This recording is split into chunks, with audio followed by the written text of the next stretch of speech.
you ever walk away from a conversation with someone you care about and something just feels off? They smiled, they laughed, they said all the right words. But deep down, you know something's wrong. Today, I'm going to show you the quiet signs that someone close to you may secretly dislike you, because when you can spot them early, you can protect your peace. And that's worth more than any fake friendship. You ever notice how some people are all about you until you actually need something from them? It's like they've got this invisible contract in their head. They're happy to be around when things are light, easy, and convenient. But the moment there's weight involved, the moment you need them to show up, suddenly they're busy, unavailable, or they hit you with that, "Oh man, I wish I could" line. That's what I mean by support feeling conditional. Now, let me be clear. Nobody can be available all the time. Life happens. People have their own responsibilities. But there's a big difference between someone who occasionally can't make it and someone who consistently disappears when the stakes are real. The person I'm talking about is perfectly fine helping you move a couch when there's pizza after, but they're nowhere to be found when you're in the middle of a real life crisis. What's tricky is they'll still act like they're a supportive friend. They'll send you a quick thinking of you text or hit you with a "keep me posted" just so they look caring from the outside. But you'll notice they don't actually do anything. They give just enough to maintain the appearance of closeness without putting in the effort closeness requires. Here's how you can feel it. Think about the last few times you reached out in a vulnerable moment. Did they lean in, or did they dodge? Did they listen without distraction, or did they somehow shift the conversation back to them? The pattern tells the truth. You can't judge someone's loyalty by how they act when everything's good. You judge it by how they respond when things get messy. And let's be honest, it's not just about big life events. It's about the little moments too. Say you're excited about something you're working on and you share it with them. Do they genuinely engage, ask follow-up questions, encourage you, or do they give you that polite, "oh, nice," and move on? That's still a form of conditional support. They show interest only when it fits their mood or agenda. What makes this hard to spot is the guilt they can make you feel for even noticing it. They might play it off as you being too sensitive or expecting too much. But think about it. You're not asking for constant attention. You're asking for basic reciprocity. Real friends, real loved ones, don't keep a mental scorecard. They don't pick and choose moments based on convenience. Sometimes this conditional support is rooted in jealousy. They'll be all over you when you're struggling because it makes them feel better about themselves. But when you start doing well, suddenly they're distant or they downplay your progress. Other times it's just plain selfishness.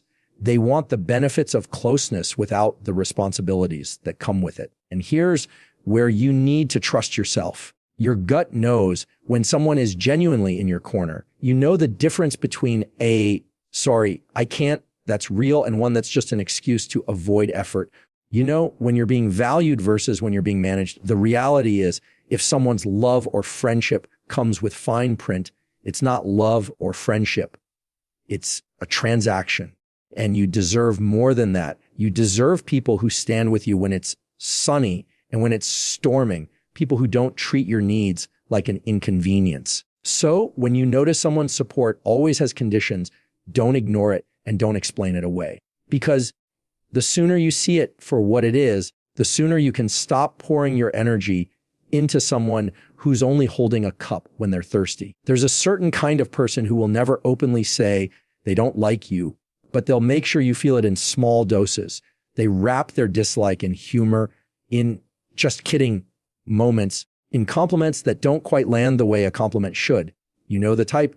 You get a "wow, you actually look good today," or "you're pretty smart for someone who," and then they laugh, waiting for you to laugh along. And if you don't, they hit you with "relax, I'm just messing with you." That's the thing about backhanded compliments. They're like tiny paper cuts. One by itself might not hurt much, but over time, they add up. And here's what makes them dangerous. They give the other person deniability. They can always claim they were just joking, or you're taking things too seriously, while still getting to slip in the jab they wanted to say in the first place. Pay attention to the pattern. Do they consistently give compliments that have a sting at the end? Do they point out your mistakes in a way that feels more like a dig than genuine feedback? A healthy friend or loved one will celebrate you without needing to undercut you. Someone who secretly resents you can't resist adding that little twist, because the compliment isn't about making you feel good. It's about keeping you in check. Here's the subtle part. Sometimes these remarks are so socially acceptable, they slide under the radar. They might compliment your outfit, but follow it up with, "It's way better than what you usually wear." They might praise something you did and then compare it to a past failure, almost like they want to remind you you're not that good.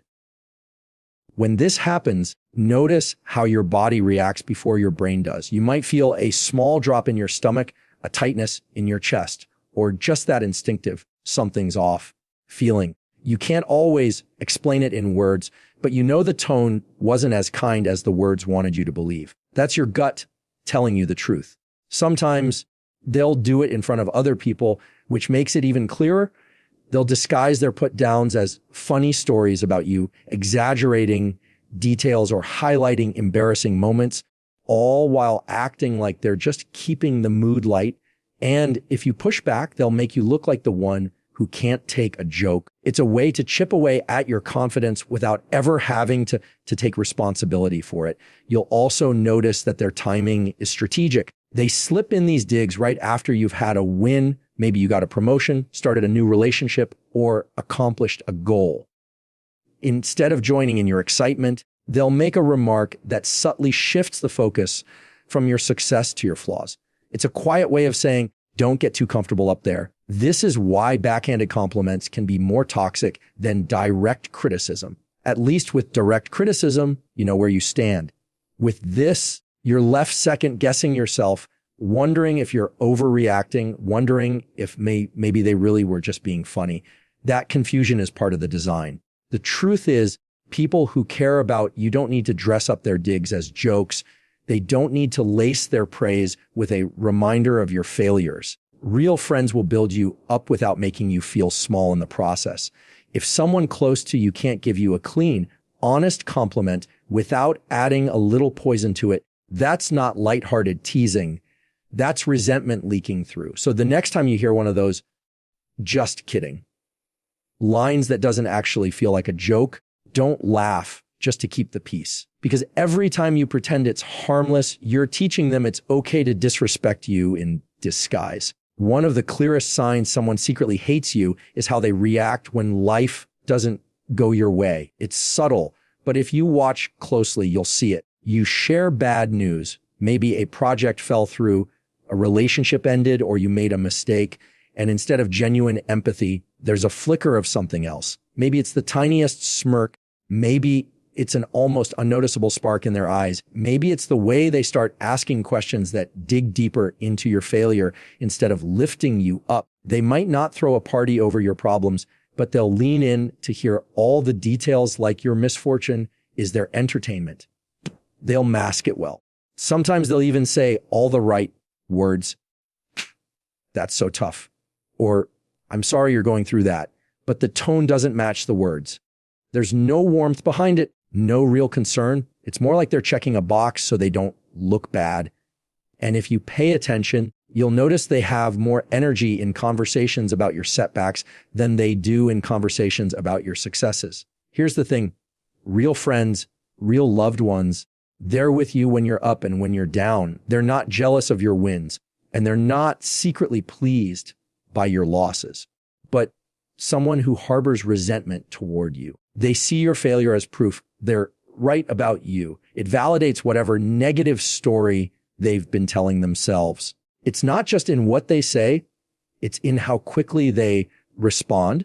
If you're struggling, they might suddenly become available to talk, even when they normally don't have time. They're eager now because your low moment puts you in a position they're comfortable with. It makes them feel a little taller without them having to climb. Sometimes it's even more obvious. They'll drop phrases like, "Well, that's life," or "Gwis, you learned your lesson," almost as if they're happy you got knocked down a peg. And in those moments, you realize their version of support isn't about lifting you up. It's about watching you get humbled. This can also show up in the way they share your news. Ever notice how quickly some people spread word of your failures compared to your victories? You tell them something personal and suddenly you're hearing it back from other people, twisted, exaggerated, maybe even framed in a way that makes you look worse. But when you achieve something great, that news somehow never travels as fast. That's not an accident. That's preference. Another layer to this is how they handle comparison. Let's say you're in a similar field or pursuing similar goals. When you struggle, they might frame it as healthy competition or make comments that subtly remind you they're doing better. When you succeed, they find ways to poke holes in it. But when you fail, they're full of advice. Even if it's condescending, it's not guidance meant to help you grow. It's guidance meant to keep you where you are. This is why it's so important to watch people's energy, not just their words. Anyone can send a "hope you're okay" text, but who actually shows up with genuine concern without using your pain as a private victory? Who's there to encourage you without slipping in an "I told you so"? The truth is, when someone celebrates your setbacks, even quietly, even secretly, they've already decided they don't want you to win. And if they don't want you to win, they're not really on your team. You might share laughs, memories, and time with them, but underneath it, there's a layer of satisfaction every time you stumble. And that's not someone you can trust with your future. Because if your failure makes them happy, your success will always make them miserable. One of the most telling signs someone secretly dislikes you is how they handle including you in their world. Or more accurately, how they don't. You start to notice little patterns, group hangouts you weren't told about, conversations that go quiet the second you walk inside jokes that everyone else gets except you. At first, you might brush it off as bad timing. Maybe they forgot to invite you. Maybe you just happened to miss the conversation. But when it happens again and again, it's not an accident. It's intentional. The thing about subtle exclusion is that it rarely looks aggressive from the outside. They won't blatantly say, "We didn't want you there." Instead, they'll leave just enough doubt so you question yourself. "Oh, it was last minute." Or, "I didn't think you'd want to come." Or, "It was just a small thing, nothing big." But funny enough, it's always last minute. When it comes to you, it's always nothing big until you see the pictures later and realize it was big, just not for you. Exclusion is one of the quietest forms of rejection, and it's often used by people who don't want to confront their feelings directly. They get to create distance without ever having to say why. And because they leave the door open for excuses, it makes you feel like maybe you're overreacting. That self-doubt is exactly what keeps you from calling it out. It's not just about parties or dinners either. It's about the everyday conversations you're left out of. Maybe the group starts making plans in a text thread you're not on. Maybe decisions get made without your input, even though they affect you. Or maybe they talk about shared experiences right in front of you, making it clear you weren't part of them. The message is the same. We don't see you as part of this. What makes this sting more than outright conflict is that it's passive. They're not fighting you. They're just erasing you from parts of their life. And because it's quiet, you're left wondering if you're imagining it. But here's the truth. Real friends don't accidentally forget to include you over and over. People who care about you make space for you. They remember you when they're making plans. They want you in the room. Sometimes exclusion is used as a way to control you. If they sense you've upset them or stepped out of line, suddenly you're not invited to things for a while. It's like a punishment. They withhold their presence and your access to the group as a way to make you feel the loss. This isn't friendship, it's emotional manipulation. And here's the other layer. Exclusion doesn't just make you feel unwanted, it makes you feel replaceable. They might invite someone else into the space you used to occupy, and it's their way of sending the message that you're not as important as you thought you were. That's a power move, and it's one people use when they're holding on to resentment or dislike they don't want to voice. The temptation in these moments is to try harder, to insert yourself into their plans, to joke about not being invited in hopes they'll feel bad. But people who exclude you on purpose don't change because you remind them you want to be included. If anything, that just confirms to them that they can control how you feel. So instead of chasing those invitations, Pay attention to who naturally makes space for you, who lights up when you walk in, who texts you first when something's happening, who makes sure you're in the picture instead of finding out about it later. That's where your energy belongs. Because if you keep fighting for a seat at a table where they keep pulling the chair away, you'll never notice the tables where people are already saving you a spot. Sometimes the truth about how someone feels isn't in what they say, it's in what their body says when they're around you. Words are easy to control. People can smile, compliment you, and act interested. But the body slips. And when someone secretly hates you, their body language almost always gives them away. You can feel it before you even consciously notice it. You walk into a room and there's a shift. Their shoulders tense. Their smile looks like it was switched on too late. Their eyes meet yours, but only for a second before darting away. It's not always dramatic. In fact, the subtlety is what makes it so telling. They're not trying to be cold. They're just not able to fully fake warmth. Watch for the way they position themselves. People who genuinely enjoy your company tend to lean in when you talk. Their body opens up toward you. Their arms are relaxed. Their feet point in your direction. Their gestures feel natural. But someone who's hiding dislike will often do the opposite without even realizing it. Crossed arms, angled away, creating physical barriers like holding a phone in front of them or keeping a bag between you. It's their subconscious way of keeping distance. Even their touch or lack of it says something. Maybe they used to hug you, pat you on the back, or give you that friendly nudge during a laugh. Now it's gone, or it's replaced by the bare minimum, a quick, obligatory handshake, if that. Physical warmth disappears because emotional warmth is already gone. Facial expressions are another giveaway. The easiest one to spot is the smile that doesn't reach the eyes. The mouth forms